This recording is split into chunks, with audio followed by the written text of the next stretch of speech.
नमस्कार दोस्तों, देखिए MPT8 वर्ग 3 6 मार्च 2022 की सेकेंड शिफ्ट के सॉल्यूशन है मैथ्स के। ये आज हमारी चौथी वीडियो है प्रीवियस ईयर क्वेश्चन की। तो इसके पहले की 3 वीडियो आपने ना देखी हो तो वो प्ले लिस्ट में आपको मिल जाएगी। MPT8 वर्ग 3 प्रीवियस ईयर क्वेश्चन सॉल्यूशन के नाम से, और एक टॉपिक की भी वीडियो है। तो देखिए, पहला प्रश्न हमारा योग का पता लगाइए। वीडियो स्टार्ट करने से पहले दोस्तों प्लीज़ वीडियो को स्किप ना करें, ज़्यादा से ज़्यादा शेयर करें, लाइक करें और कमेंट करें। तो ये योग का पता लगाइए। देखिए, समान हर है, तीनों में समान हर है, तो हम इसको यूनिट डिजिट से सोल्व कर लेंगे। 8 और 1 9 और 9 18 का 8, यानी इकाई का अंक जो है वो 8 आएगा। देखिए, इसमें से ऑप्शन में ये डी वाले ऑप्शन में इकाई अंक 8 है, यानी ऑप्शन डी हमारा इसका करेक्ट आंसर हो जाएगा। और हर जो है वो 667 है, तो इसमें भी यही वाला है, यानी डी वाला ऑप्शन हमारा आंसर हो जाएगा 1708 बटे 667। ये हमारा आंसर है। सेकंड क्वेश्चन है, 6 पदों का औसत 24 है और पहला पद शेष पद का 1/5 है। पहला नंबर क्या होगा? तो देखिए, 6 पद है, इनका औसत 24 है। गुणा करेंगे, 6 चौक 24 का 4 हासिल 2, 6 दूना 12 और 2 14। तो 6 पदों का औसत 24 है। अब वह कह रहा है कि पहला पद शेष पदों का 1/5 है। तो देखिए, ये पहला पद हो गया। शेष 5 पद जो है, माना ये 1 2 3 4 5 और ये 6 पद है। तो ये जो पहला पद है ये इन बाकी के 5 पदों का क्या है? 1/5। तो जो पहला दिया हुआ रहता है वो ऊपर वाला रहता है, यानी फर्स्ट पद 1, पांचवा 5। या फिर आप मान सकते हो कि पहला पद जो है शेष पदों का 1/5 है, तो इन सभी को आप 5 मान लेना और इनका 1/5 है। 5 से 5 कैंसिल होगा, 1 बचेगा। तो पहला नंबर क्या होगा? तो दोस्तों देखिए, यहाँ टोटल कितने हैं इसमें, तो इन दोनों को मिला देंगे तो 1 और 5 कितना हो गया? 6। इनके पीछे अपन x लगा सकते हैं, तो 6x। औसत कितना दिया हुआ है जिसको हमने निकाला? 144। x का मान निकालेंगे, 6 दूना 12, 6 चौक 24। तो पहला नंबर क्या होगा? तो पहला ये था, तो एक में ये एक एक्स था, तो एक्स का मान रखेंगे 24 और एक का गुणा होगा 1 गुणा 24, तो 24 ही आएगा। यानी पहला नंबर था 24, जो कि हमारा आंसर हो जाएगा। प्रश्न तीसरा है, ए बी सी की औसत आयु 25 वर्ष थी और बी और सी की आयु 25 वर्ष थी। अब इनकी तीनों की औसत आयु 25, दो की औसत आयु 25। तो ए की वर्तमान, तो देखिए 3 गुणा 25, ये हो गया 75। अब बी और सी की है 25 वर्ष, तो ये 2 गुणी 25 यानी कि 50। ए की आयु निकालना है। देखिए, यहाँ तीनों थे, यहाँ 2 है, ए नहीं था तो यहाँ बचा ए। इनका अंतर लेंगे तो 25। इन दोनों का जो अंतर है वो ए की वर्तमान आयु है, यानी ए की वर्तमान आयु हो गई 25 वर्ष। प्रश्न क्रमांक 4 है, लगातार 7 संख्याओं का औसत n है। तो ये लिखा हमने n संख्याओं का औसत, 7 संख्याओं का औसत n है, तो ये 7n हो गया। यदि अगली 2 संख्याओं को शामिल कर लिया जाए, तो 7 के बाद अगली 2 को अगर शामिल करते हैं, 9 हो गया गुणा n, तो इनका औसत हो जाएगा 9n। तो औसत क्या होगा? तो देखिए, ऑप्शन में दिए 2 की वृद्धि, 1 की वृद्धि, 3 की वृद्धि और 0 की वृद्धि। देखिए, पहले 7 था, फिर 9 हो गया, 2 बढ़े, यानी कि 2 संख्याएं बढ़ी है। उसके बाद में औसत 7n हुआ, इधर 9n हुआ, इधर भी कितना बढ़ा? 2 बढ़ा। तो 2 से 2 कैंसिल होगा, यानी 1, तो 1 की वृद्धि हो जाएगी। 1 की वृद्धि हमारा आंसर हो जाएगा। पांचवा प्रश्न है, 5 पदों का औसत 50 है। तो ये देखिए, 5 पदों का औसत 50 है, यानी कि इनका गुणा करेंगे तो 250। यदि पहले 4 पद 45, 42, 119 और 84 है, तो देखिए इन सभी का योग मिला के 250 होगा। तो ये देखिए, 45 प्लस 42 प्लस 119 प्लस 84 बराबर 250। लेकिन पद 5 है, हमें 4 दिया हुआ है। अगला एक कोई सा भी पद जो बचा वो निकालना है, तो हम उसको एक x मान लेंगे। इनका जो योग है वो 250 होना चाहिए। इनको जोड़ेंगे सभी को। 4 और 9 13, 2 15 और 5 20 का 0, 2 हासिल 10, 11, 4 15, 4 16 का 6, 1 हासिल 1 और 1 2। देखिए 4 और 9 13, 14 15 और 5 20 का 0 हासिल 2, 2 और 8 10, 1 11, 4 15 और 4 19 का 9 हासिल 1, 1 और 1 2 प्लस x बराबर में 250। x का मान निकालना है। 250 प्लस का 290 इधर लाएंगे तो माइनस का हो जाएगा। यहाँ बचेगा माइनस का 40, यानी जो अंतिम पद है वो -40 होगा। ऑप्शन नंबर बी इसका करेक्ट आंसर हो जाएगा। 10 संख्याओं का औसत 23 है, तो ये 10 संख्याओं का औसत 23 हो गया, यानी कि इनका गुणा करेंगे तो 230। यदि प्रत्येक संख्या में 4 की वृद्धि की जाती है तो नया औसत क्या होगा। देखिए संख्या 10 है, प्रत्येक संख्या में 4 की वृद्धि करेंगे। अगर प्रत्येक में 4 की वृद्धि करेंगे तो औसतन भी 4 की वृद्धि होगी, यानी कि 27 औसत होगा। तो नया औसत क्या होगा, तो पहले 23 था, 4 की वृद्धि के बाद 27 हो गया, यानी ऑप्शन सी इसका एकदम करेक्ट आंसर हो जाएगा। 7वां प्रश्न है 56 से विभाज्य है। तो 56 को हम 8 गुणित 7 में तोड़ लेंगे। तो हम दोनों के नियम से चेक करेंगे। 8 का नियम होता है लास्ट के 3 डिजिट। तो देखिए इनमें से 3 में किस में 8 से भाग जाता होगा। ये देखिए 3 डिजिट है, 8 तिया 24, 4 बचेगा 45, ये नहीं होगा। फिर 8 दूना 16 और ये 6, ये भी नहीं होगा। तो इसमें लेंगे 8 तिया 24, 8 छंग 48, ऑप्शन नंबर सी। अब 7 का नियम भी इसमें चेक करते हैं। तो 128 माइनस 16, 7 का नियम यानी कि लास्ट का जो नंबर है वो 2 गुना करके शेष नंबर में से माइनस करेंगे। यहाँ 2 बचेगा, 1 बचेगा और ये 1, 7 से भाग देंगे, 7 एकम 7, 7 छंग 42, यानी ऑप्शन सी जो है वो 56 से विभाज्य हो जाएगा। प्रश्न क्रमांक 8 है 19 से विभाज्य। तो देखिए 19 से ये विभाज्य नहीं होगा, ये वाला भी नहीं हो सकता। इसमें हम भाग देंगे 19 नंबर 171, बचेगा 6, ये भी नहीं हो सकता। यानी 19 जो है वो इसमें हो सकता है। देखिए 19 से कम 19, 2 बचेगा, फिर 19 से कम 19, 1 बचा, 19 से कम 19, यानी ऑप्शन डी जो है वो 19 से विभाज्य है। 9वां है यदि x बराबर 2 और y बराबर 1 हो तो कौन सी संख्या 9 से विभाज्य है। जो x और y दिया इसमें 2 और 1 रखना है। तो 9 का नियम है इनके अंकों का योग। तो देखिए 6 और 3 9, 3 12, 13 14 और 2 16 और 1 17, ये नहीं हो सकता। 3 3 6, 3 9 और 1 10 और 3 13, ये भी नहीं होगा। 7 3 10, 6 16 और 5 21 और ये 3 24, ये भी नहीं होगा। 5 और 4 9 और 6 15, 15 में ये 3 जोड़ेंगे तो 18 बटे 9, 9 दूना 18, यानी ऑप्शन डी जो है वो 9 से विभाज्य है। प्रश्न नंबर 10 है 14 से विभाज्य है। तो देखो 14 को हम 2 गुणा 7 में तोड़ेंगे। तो 2 का नियम जो है वो ऑप्शन बी में बिल्कुल भी नहीं लगा, क्योंकि लास्ट का नंबर ओड नंबर है। अब 7 के नियम से हम चेक करते हैं। तो देखिए 4 5 8 7 और इसका 2 का 2 गुना 4, इसमें से माइनस करेंगे 3 8 5 और ये 4, 7 से भाग देंगे, 7 छंग 42, 3 बचा, 7 अपन से 35, फिर 3 बचा, यानी ऑप्शन ए भी नहीं होगा। इसमें हम भाग देंगे 54 32 में से 4 माइनस करेंगे तो होगा 54 28, साथ ही 49, 5 बचा, फिर साथ ही 49, ये भी नहीं होगा। इसमें हम 7 से भाग दे के देखते हैं। 7 8 56, 5 बचेगा, फिर साथ ही 49, 3 बचा, 7 पंजे 35, यानी ऑप्शन डी जो है वो 14 से विभाज्य है। प्रश्न नंबर 10 है जो कि ऑप्शन डी इसका आंसर होगा। 11वां प्रश्न है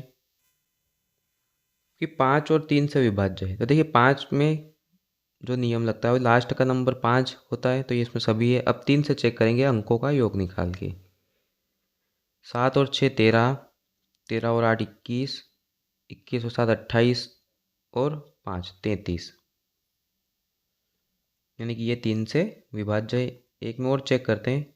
6 और 6 12 13, 14 15, 3 18 और 5 23, यानी कि ऑप्शन ए ही हमारा आंसर होगा जो 5 और 3 से विभाज्य है।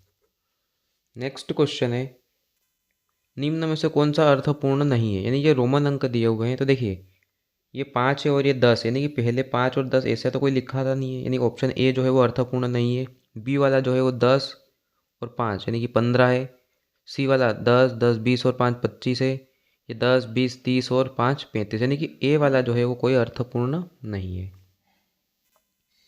इकाई का अंक निकालना है तो हम इसकी यूनिट डिजिट निकालना है। तो देखिए 4 का गुणा 8 में करा 32, 32 का इकाई अंक 2 लेंगे, 2 का 7 में करेंगे 14, 14 का इकाई अंक 4 लेंगे, 4 तिया 12, 12 में इकाई अंक 2 है। ऑप्शन ए इसका करेक्ट आंसर हो जाएगा। नेक्स्ट क्वेश्चन है, रीता ने अपने स्कूल तक पहुंचने के लिए बस से 20 किलोमीटर 300 मीटर की दूरी, कार से 8 किलोमीटर 8 मीटर और पैदल और 6 मीटर की यात्रा करी, यानी कि कार से करी 8 किलोमीटर 8 मीटर और पैदल करी 600। घर से स्कूल कितनी दूरी पे, देखिए 20 और 8 28 किलोमीटर, तो ये हो गया 300 और 600 908, यानी कि 28 kilometre 908 metre. Option number C में है ये एकदम करेक्ट आंसर। इसको हम लिख सकते हैं 28.908 किलोमीटर, इसको किलोमीटर में कन्वर्ट किया। प्रश्न क्रमांक 15 है, एक डिब्बे में 200 सिक्के हैं, उनमें से आधे 10 के हैं, तो 200 का आधा हो गया 100 और ये है 10 रुपये के, तो ये हो गया 1000। अन्य आधे 5 के हैं, जो शेष 100 सिक्के बचे हैं वो 5 के हैं, तो ये हो गए 500 रुपये। बॉक्स में कितना पैसा है, तो 1000 और ये 500, यानी कि 1500 रुपये है। ऑप्शन डी इसका आंसर है। नेक्स्ट क्वेश्चन है, दो संख्याओं में 5 का अंतर यदि उनका गुणनफल 336 है, तो देखिए वह दो संख्या मानते हैं x है और y है, इन दोनों का जो अंतर है वो कितना है, 5 का है। दोनों का गुणनफल भी दिया हुआ है 336, x और y का गुणनफल भी लिया, तो हमें पहले तो ये संख्या निकालना पड़ेगा x और y। तो देखिए यहाँ से हम x का मान निकाल सकते हैं या y का भी निकाल सकते हैं। तो इसको सोल्व करेंगे तो ये देखिए x का मान निकालेंगे तो y इसके बटे में आएगा, तो x बराबर क्या होगा 336 बटे y। तो ये x का मान इसमें यहाँ पे पुट करेंगे तो 336 बटे y माइनस y बराबर 5। इसको इक्वेशन बनाना पड़ेगा 336 माइनस y का स्क्वायर, फिर ये y का मल्टीप्लाई 5 में करा तो 5y। इक्वेशन को हम संतुलित करेंगे या जमा देंगे, तो देखिए माइनस का y स्क्वायर इधर लाएंगे तो प्लस का हो जाएगा, फिर ये प्लस का 5y, ये इधर आएगा तो माइनस का 336 बराबर 0। इसको अब गुणनखंड विधि से सोल्व करेंगे। देखिए 336 के हमें गुणनखंड निकालना है, तो गुणनखंड विधि में फर्स्ट और लास्ट का इंटू करते हैं, तो 336 आएगा। इसके गुणनफल निकालना है जिसको जोड़ने या घटाने पे 5 लाना है। तो देखिए 2 एकम 2, 2 छंग 12, 2 अठी 16, फिर ये 2 अठी 16, 2 चौक 8, 2 चौक 8, 2 दूना 4, फिर ये 2 से देंगे 21 बार, 3 से 7 बार और ये 7 बार। देखिए 2 दूना 4, 4 दूनी 8, 8 दूनी 16 और तीनों सात तो 21। अब इनमें देखिए अंतर भी कितने का आ रहा है, 5 का आ रहा है 16 और 21 में। तो ये वाई स्क्वायर प्लस, अब इनको घटाएंगे तो 5 लाएंगे, तो ये 21y माइनस 16y, प्लस का 5 लाना है, माइनस का 336 बराबर 0। y को कॉमन निकालेंगे तो y प्लस 21 माइनस 16y में से भाग देंगे ये 21 बार, यानी एक बार y का मान 16 आएगा, एक बार माइनस 21। हमें पॉजिटिव वैल्यू लेना है। अब देखिए ये y का मान हम समीकरण 1 में रख देंगे, हमारा यह था x माइनस वाई बराबर 5। यहाँ पे अगर y का मान 21 रखते हैं, सॉरी 16 रखते हैं, तो ये x बराबर 16 माइनस का इधर गया तो प्लस का, यानी कि 21 आएगा, यानी x बराबर 21 y बराबर 16।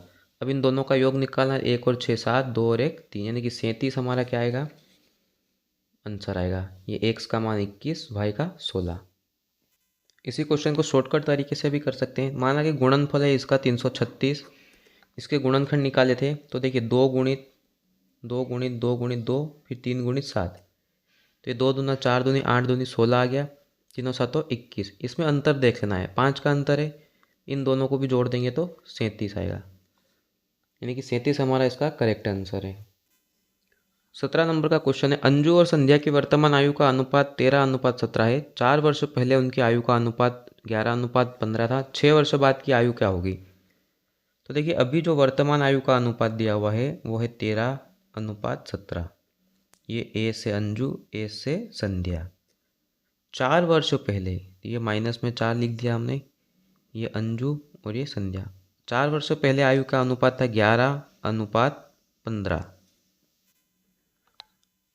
ये हो गया 4 वर्षों पहले की आयु। अब देखिए, 4 वर्ष पहले और वर्तमान आयु में अंजू के इसमें अंतर है 2 का, संध्या के इसमें भी अंतर है 2 का। तो ये जो 2 का अंतर है वो इन 4 वर्ष में है, यानी 2 की वैल्यू कितनी हो जाएगी? 4। तो 1 की वैल्यू हो गई 2 वर्ष, तो 1 की वैल्यू 2, तो 13 की वैल्यू हो गई 26, 17 की वैल्यू हो गई 34। तो इनकी आयु का अनुपात पूछा है, वर्तमान आयु का, 6 वर्ष बाद की आयु का अनुपात निकालना है। तो ये जो 26 और 34 है ये वर्तमान आयु है। 6 वर्ष की आयु निकाल, 6 वर्ष बाद की आयु के लिए 6 वर्ष इसमें जोड़ेंगे। तो देखिए, 26 में 6 जोड़ा तो 32 अनुपात 34 में 6 जोड़ा तो 40। अब इसमें हम भाग दे सकते हैं 2 से, 16 बार, ये 20 बार, फिर ये 8 बार, ये 10, ये 4 और ये 5, यानी कि 4:5। 6 वर्ष बाद उनकी आयु का अनुपात हो जाएगा 4:5। नेक्स्ट टॉपिक जो आपको मैथ्स में है वो एजेस का मिल जाएगा, आयु। तो वीडियो को पूरी देखिए, स्किप ना करें। नेक्स्ट क्वेश्चन है, एक घनाभ की लंबाई 15 सेंटीमीटर, चौड़ाई 10 सेंटीमीटर और ऊंचाई 25 सेंटीमीटर है। घनाभ का आयतन निकालना है। तो घनाभ का आयतन होता है एल गुणित बी गुणित एच, लंबाई गुणित चौड़ाई गुणित ऊंचाई। तो ये 15 गुणा 10 गुणा 25, दोनों का गुणा करा 150, फिर इसमें 25 का करेंगे, तो 25 का गुणा 0 में करा तो 0, 25 पंजे 125 का 5 हासिल 12, 25 एकम 25 और 12 37, यानी 3750 इसके घनाभ का आयतन हो जाएगा। नेक्स्ट क्वेश्चन है, एक घन का कुल पृष्ठीय क्षेत्रफल 96 है, घन का आयतन निकालना है। तो घन का आयतन का सूत्र होता है a क्यूब, यानी हमें पहले इसका 1 का मान निकालना होगा। तो देखिए, कुल पृष्ठीय क्षेत्रफल दिया हुआ है तो इसका सूत्र होता है 6a का स्क्वायर, और ये दिया हुआ है 96। 6 से भाग देंगे, 6 कम 6 छाई 36, यानी a स्क्वायर बराबर हो गया 16। तो इधर स्क्वायर है तो 16 भी स्क्वायर होगा, तो यानी a बराबर 16 है 4 का स्क्वायर। a का मान आ गया 4।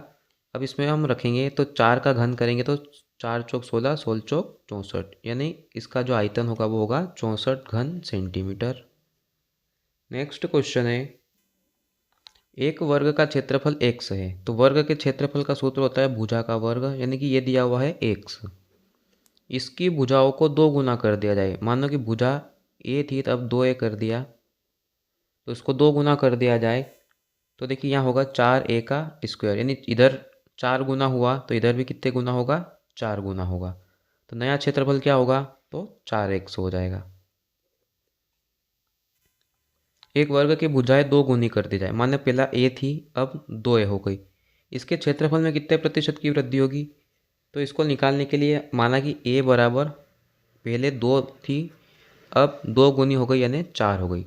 तो पहले का जो क्षेत्रफल था वो था 4, अब जो क्षेत्रफल है वो हो गया 16, यानी 4 से 16 पे वृद्धि हुई, कितने की हो जाएगी? इसमें 12 की हो जाएगी।